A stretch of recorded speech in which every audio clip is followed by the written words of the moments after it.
इस फिल्म की शुरुआत बड़े हॉरर तरीके से होती है, पर यह हॉरर फिल्म नहीं है। जॉर्ज आज अंधेरे में कैंडल जलाकर अपने घर में घुसा है। साथ में उसका साथी भी है। अचानक से उजाला हुआ और जॉर्ज के सभी साथी जॉर्ज को उसका बर्थडे विश करने लगे। आज जॉर्ज का 42वां बर्थडे है। जॉर्ज एक फेमस कंपोजर है। उसकी गर्लफ्रेंड ने ये सरप्राइज पार्टी थ्रो की है। सामंता पेशे से एक्ट्रेस है।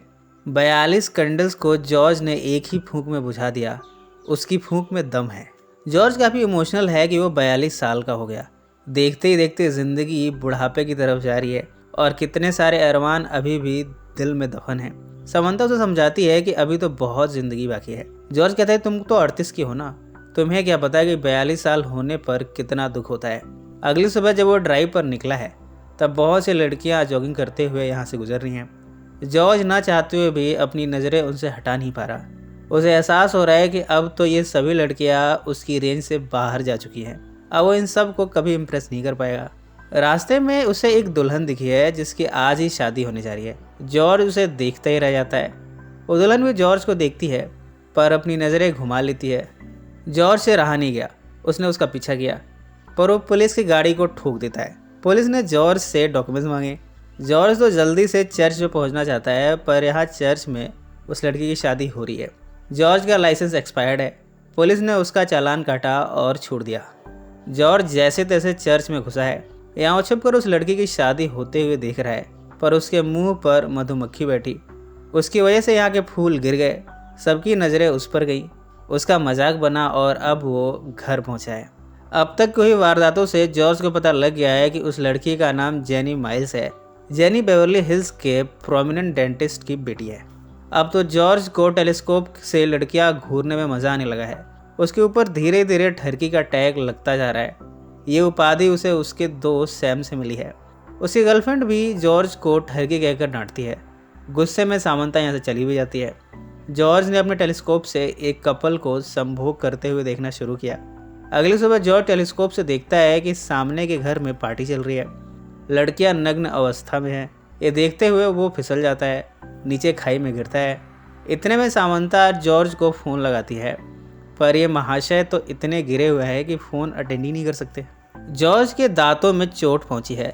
यहाँ के डेंटिस्ट के पास जब वो पहुंचा है तब इत्तेफाकन ये डेंटिस्ट जेनी का फादर निकला है।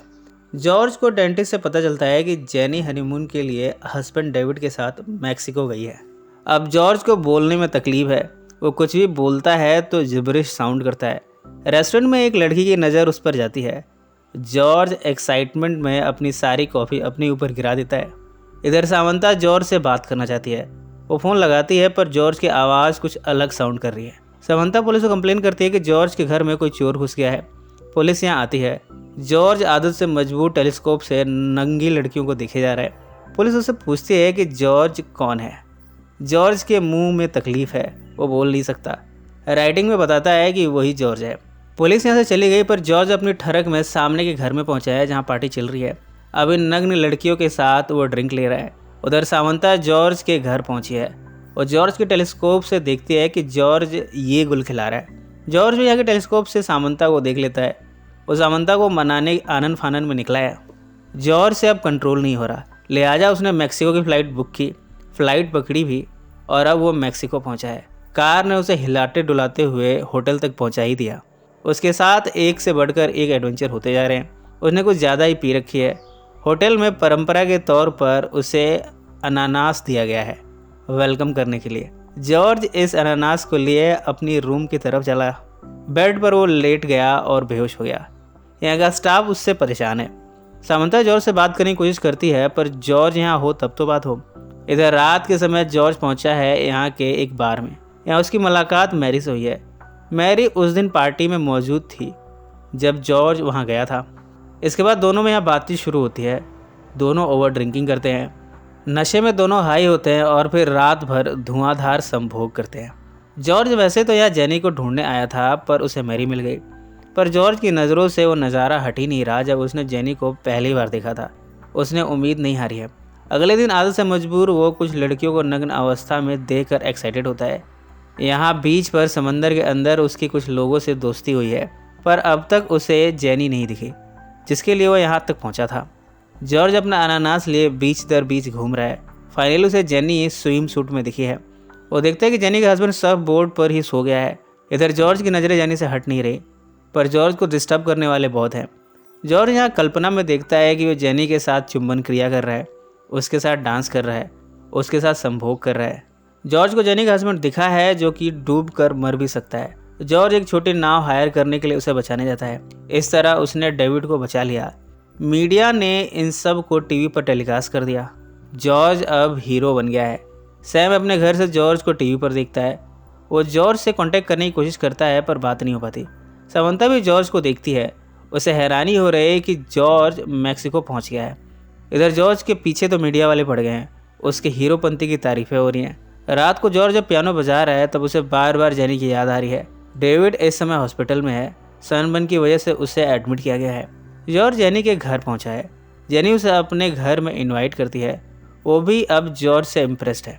उसे खुशी है कि जॉर्ज जैसे हीरो ने उसके हस्बैंड की जान बचा ली। दोनों में धीरे धीरे दोस्ती बढ़ने लगी। साथ में दोनों यहाँ के रेस्टोरेंट में जाते हैं। डेविड तो हॉस्पिटल में है, जबकि जेनी और जॉर्ज साथ में बीच पर जाते हैं। एक साथ हाथ पकड़कर ये वॉक करते हैं। रात को डांस भी करते हैं। देर रात को दोनों होटल रूम में पहुंचते हैं। जेनी जॉर्ज से संभोग की इच्छा जाहिर करती है। वो कहती है कि तुम मेरे हीरो हो, तुमने मेरे हस्बैंड की जान बचाई है। इसके बाद जॉर्ज और जेनी इस होटल रूम में हम बिस्तर होते हैं। इन सब में काफ़ी कॉमेडी होती है। जॉर्ज शुरू में काफ़ी नर्वस था, पर धीरे धीरे वो फॉर्म में आ गया। इतने में डेविड का हॉस्पिटल से फ़ोन आया है। डेविड जॉर्ज को बार बार शुक्रिया कह रहा है जिसने उसकी जान बचाई। जॉर्ज कहता है ये तो मेरा फ़र्ज़ था। इन सब के बाद जॉर्ज बताता है कि शादी वाले दिन से आज तक वो जेनी को भुला नहीं पाया। वो उसी के लिए तो मैक्सिको पहुंचा है। इसके बाद दोनों फिर से यहाँ संभोग करते हैं। जेनी इन सब के बाद जॉर्ज से बताती है कि उसे डेविड कभी भी पसंद ही नहीं था। वो तो उसके फादर की ज़िद थी जिसकी वजह से उसने डेविड से शादी की। वो बताती है कि उसके फादर बड़े कंजर्वेटिव थे। जॉर्ज को ये सब सुनकर न जाने क्या हुआ, वो जाने लगा। जेनी ने भी उसे रोका नहीं। जॉर्ज घर अगर समंता के पास पहुंचता है। वो उसे कहता है कि अब वो काफ़ी मैच्योर हो गया है, उसे वापस अपनी लाइफ में लाना चाहता है। यहाँ समंता का बेटा जॉश भी आता है। वो भी अब जॉर्ज को लाइक नहीं करता। समंता किसी और के साथ डेट पर जा रही है। ये सब देखकर जॉर्ज उदास हो गया। उदासी में वो पियानो बजाया जा रहा है और गाते जा रहा है। इतने में यहाँ समंता आती है। दोनों को रियलाइज़ होता है कि एक दूसरे के लिए इनके मन में फीलिंग्स है। जॉर्ज सामंता से शादी के लिए पूछता है। सामंता हाँ कर देती है। अब सामने के पड़ोसी टेलीस्कोप से इन दोनों को आपस में संभोग करते हुए देख रहे हैं और ये फिल्म यही समाप्त हो जाती है। सो फ्रेंड्स, फिर मिलेंगे ज़िंदगी के किसी नए मोड़ पर।